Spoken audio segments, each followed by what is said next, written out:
wow mình thả thông khi số một kia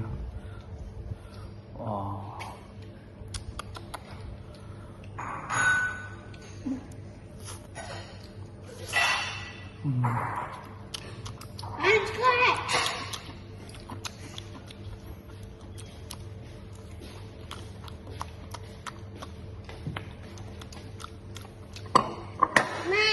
dạ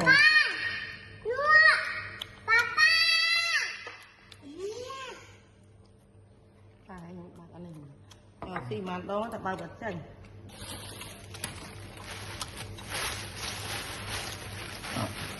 ông hãy mà hãy ở giờ tập nữa tập ăn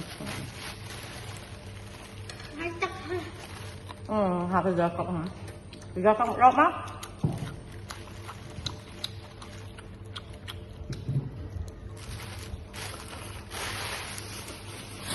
mình dân nó tu máu không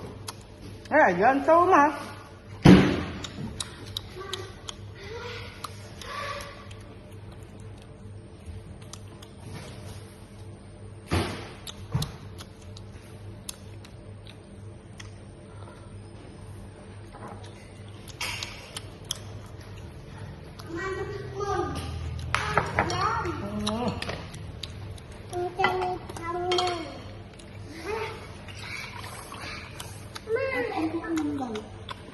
cái nó mua chưa tại đây giờ tạo một vị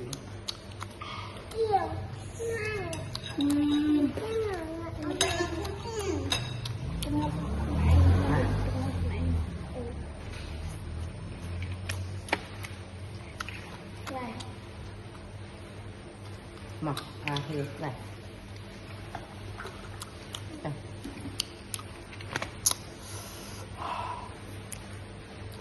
lát băng đi mời băng hồ khi mà